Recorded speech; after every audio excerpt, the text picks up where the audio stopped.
والاہل N حنانہم باعوا وفائی، اور کہاں گئی گھر والوں کی شفقت، وہ تو میری وفاداری کو بیچ چکے، باعوا دستبردار ہو گئے. والصحب این جموعہم ترکوا اخائی، کہاں ہیں وہ میرے ڈھیروں دوست جنہوں نے مجھ سے ناطے توڑ لیے، نو کنیکشن، نتھنگ. والمال این ہناؤہ صار ورائی، کہاں ہے مال کی خوشگواری جو میں پیچھے چھوڑ آیا، مال سے جو لطف لیتا تھا میں، وہ کہاں گیا، وہ مزہ بھی نہیں قبر میں، نہ دوست ہیں نہ گھر والے ہیں.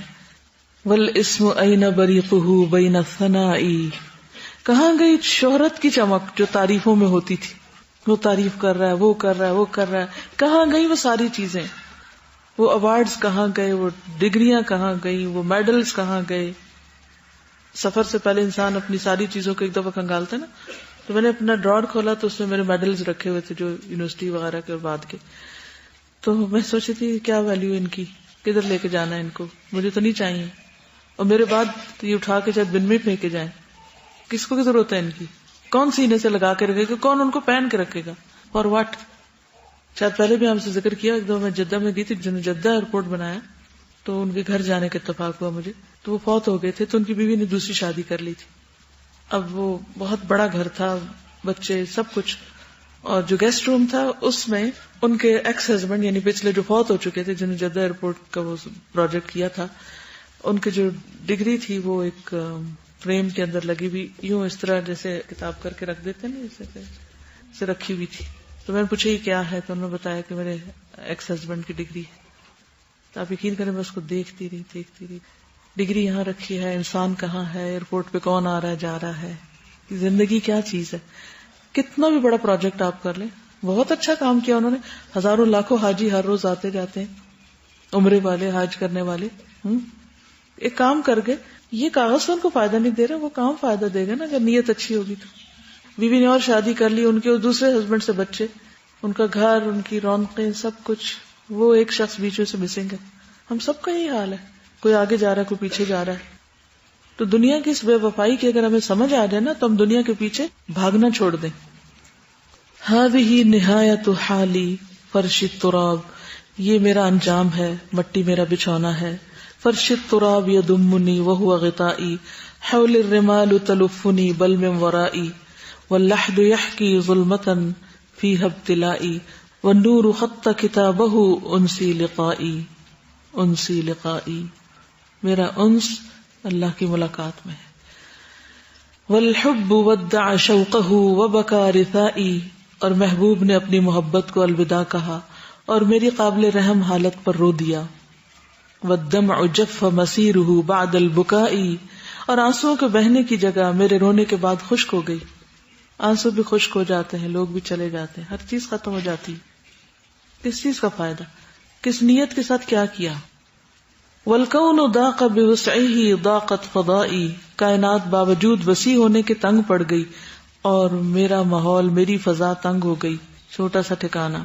فاللحد صار بجثتی ارضی سمائی، اور قبر میرے جسم کے ساتھ میری زمین بھی بن گئی اور میرا آسمان بھی. بس اتنی سی جگہ پہ میں آ گیا کہ آسمان اور زمین بس اتنی سی اب میری، چاہے پوری کائنات کتنی بھی بڑی ہے، میرے لیے تو اب دنیا اندھیر ہو گئی ہے. هذه نہایت حالی فرش التراب والخوف یملأ غربتی والحزن دائی، اور جو خوف ہے وہ میری تنہائی کو بھر رہا ہے اور غم میری بیماری ہے. ارجو الثبات وانہ قسما دوائی، میں ثابت قدم رہنے کی امید رکھتا ہوں اور میں اللہ کی قسم کھاتا ہوں کہ یہی میرا علاج ہے. والرب ادعو مخلصا انت رجائی، اور میں رب کو اخلاص کے ساتھ پکارتا ہوں، اے اللہ تو ہی میری امید ہے. جب وہاں اللہ امید ہے تو دنیا میں کیوں نہ اللہ ہی کو امید بنا لے. ابغی الہی جنتا فیہا ہنائی، اے میرے الہ میں جنت چاہتا ہوں جس میں میری خوشی ہے، اور ہم اس سے آگے اللہ تیرے چہرے کا دیدار چاہتے ہیں، اسی میں ہماری خوشی ہے. دو چیزیں ہیں، ایک یہ کہ کچھ چیزوں کو ہم ایڈٹ نہیں کر سکتے، تصویریں نہیں نکال سکتے تھے، ایسے میں انسان خود اپنی نگاہیں جھکا لیتا ہے. جہاں مردوں کی تصویریں آئے، شکل آئے، کوئی سامنے ہو تو غض بصر ہمیں خود کرنا آنا چاہیے تاکہ ہمارے اپنا دل محفوظ رہے. میں نے دیکھا تھا قبر میں وہ لاہت والی جو اتنی سی اس کی اونچائی تھی، تو جب مردے کو اٹھا کر بٹھایا جائے گا تو وہ کس طرح بیٹھے گا اتنی وہ دیکھیے سوال و جواب کے لیے جب اس کو اٹھا کے بٹھانا ہے نا تو وہ ہم نے نہیں اٹھانا، اب ہمارے ہاتھوں سے گیا، وہ جنہوں نے اٹھانا ہے وہ اٹھا لیں گے، لیکن ہمیں جو حکم دیا گیا وہ یہی ہے. اگر آپ زیادہ اونچی کریں گے اس کے قد کے برابر یا کچھ بھی تو گرنے کا بھی خطرہ ہے نا، اس کے اوپر کھوکھلی ہو جائے گی نا، تو اوپر سے کوئی گزر رہا ہو یا کچھ ہو تو کھڈے بن جائیں گے وہاں. تو یہ اٹھانا بٹھانا جن کا کام ہے وہ خود جانتے کیسے کرنا ہے. آپ کو پتا ہے کہ میت کے لیے قبر 70 گز لمبی کر دی جاتی، وہ زمین میں کہاں ہوتا ہے اللہ عالم، نیچے کو ہوتا ہے، سائڈ میں ہوتا ہے، کیونکہ اب وہ ہماری دنیا سے باہر چلا گیا.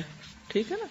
اس معاملے میں ہمیں بس سنت ہی کو فالو کرتے جانا ہے، جو جو طریقہ سکھایا گیا بتایا گیا وہ ہم کرتے جائیں.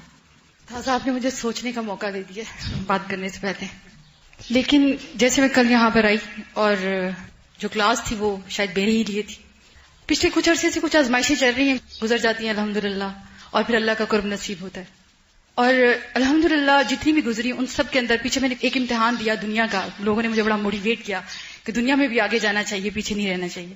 تو اس امتحان میں یہ ہوا کہ میں کامیاب نہیں ہوئی، وہ کرائیٹیریا پورا نہیں اترتا تھا. الحمدللہ مجھے کوئی غم نہیں ہوا الحمدللہ. لیکن جب کل آپ نے کہا کہ انالیسس کریں کہ آپ سارا دن جو سوچتے ہیں اس کے اندر آپ کیا سوچتے ہیں، کیونکہ یہی آپ خود ہوں گے جو اللہ اور آپ کا تعلق ہوتا ہے. تو جس وقت وہ فور دا ٹائم بینگ ہم نے انالیسس جب کر رہے تھے تو میں نے کیا تو مجھے لگا الحمدللہ مجھے اللہ زیادہ یاد آتا ہے اور کوئی بھی نہیں. الہدا میں جتنا بھی وقت گزرا الحمدللہ وہ سب ایک نیکی کے بعد ایک کراتے کراتے گھر پہنچ گئے. لیکن کل جب آپ نے ٹریولنگ کی بات کی تو مجھے لگا آپ دور جا رہی ہیں اور میں آپ کو سوچتی جا رہی جو کہ میں نے ایسا کبھی بھی نہیں کیا. مجھے ایسے لگا کہ میں نے اس وقت جو انالیسس کیا تھا وہ ٹھیک نہیں، کیونکہ میں جب میں آپ کو سوچ رہی تھی تو میں ذکر بھی کر رہی تھی کہ استاذہ لگتا ہے کہیں دور جا رہی ہیں.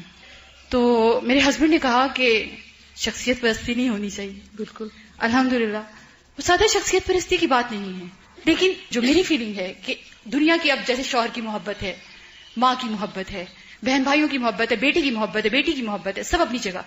لیکن ان محبتوں کو اللہ کی خاطر کرنے والا وہ انسان جس نے اس اللہ کا قرب حاصل کرنے کا شوق پیدا کیا، وہ محبت اللہ کی خاطر محبت ہونے میں میرے خیال میں خالص ترین محبت ہوتی ہے. لیکن استاد یہ جو جدائی کا غم ہوتا ہے، یعنی میں ابھی تک اس غم میں ہوں. مطلب میں آپ کو صحیح بتا رہی ہوں، شخصیت پرستی کی بات نہیں ہے، لیکن استاد ایک قرب جو اللہ کا آ کر ایمان جو بڑھتا ہے اور وہ جو فیلنگ آتی ہے وہ کسی اور سے نہ آئے تو کیا کریں. وہ ٹھیک ہے، لیکن اس چیز کو آپ کی نمازوں میں خلل نہیں ڈالنا چاہیے. السلام علیکم استاذہ، مجھے ایسے لگا کہ شاید میری بھی یہی اور میری کیا میرے خیال سے سب کی یہی کیفیت تھی. میں بھی بڑی اپسیٹ ہو رہی تھی کیونکہ آپ سے نا ایک ڈائریکٹ استاد سے انٹریکشن سے ایک علیحدہ موٹیویشن ملتی ہے.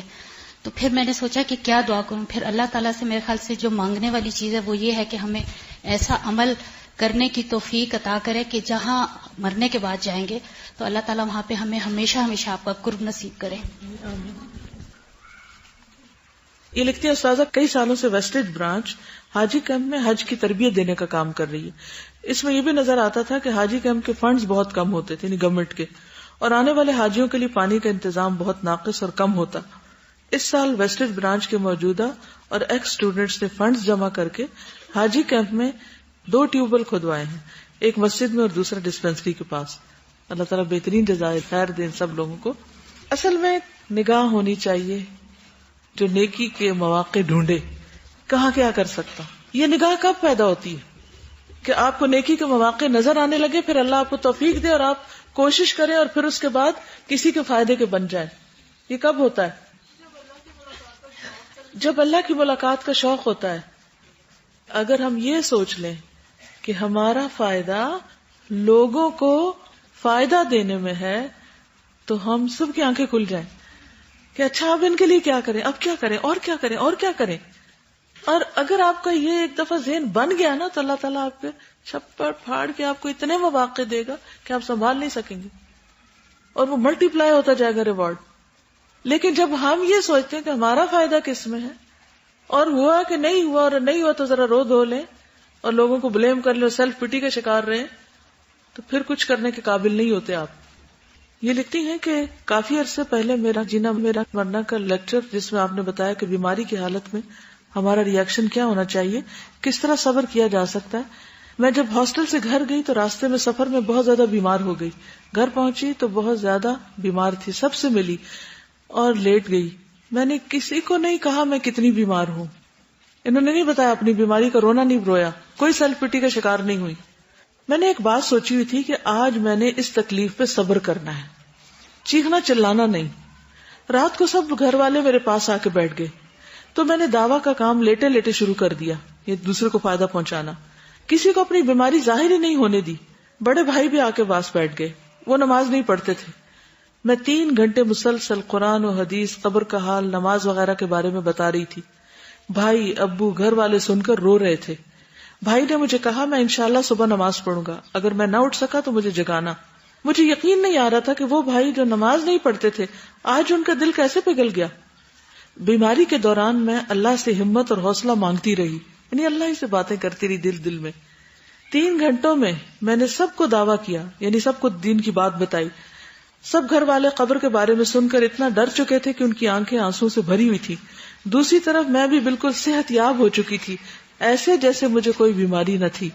خوشی اس بات کی ہو رہی تھی کہ بیماری پر صبر کرنے کا اجر اللہ نے مجھے اتنا دیا کہ میں بھی ٹھیک ہو گئی، گھر والوں کو بھی تبلیغ ہو گئی اور ان کی بھی زندگی بدل چکی تھی. یہ ہے طریقہ جینے کا، یہ ہے میرا جینا میرا مرنا اللہ رب العالمین کے لیے. کہ تکلیف ہوگی تو اللہ کے لیے صبر کر لینا تھوڑا سا. ہر وقت مظلوم بن کے اس کو رونا اس کو رونا، اس کے آگے بات، اس کے آگے بندوں کو جو خدا بنایا ہوا ہے. ٹھیک ہے آپ بیمار ہیں، دوا لیں، کسی سمجھدار شخص کے ساتھ شیئر کریں کہ آپ کو جو تکلیف ہے اس میں آپ کیا کریں، لیکن ہر وقت انہی باتوں میں وقت ضائع کرنا، نہ ذکر کرنا، نہ بندوں پہ توجہ دینا، نہ اپنی ڈیوٹی ٹھیک سے پوری کرنا، یہ جینے کا طریقہ نہیں، اپنے آپ کو ضائع کر رہے ہیں آپ. تو حوصلے ہمت کے ساتھ اٹھ بیٹھے، ساری لو اپنے رب سے لگائیں. استاذہ اس میں وہ آیت ہے نا، فَاصْبِرْ صَبْرًا جَمِيلًا إِنَّهُمْ يَرَوْنَهُ بَعِيدًا وَنَرَاهُ قَرِيبًا، یعنی بہت قریب ہے وہ وقت، ہم تو یہ سمجھ رہے ہیں بڑا دور ہے، تو بس تھوڑی دیر کے لیے صبر کی بات ہے، بڑی اچھی طرح سے صبر.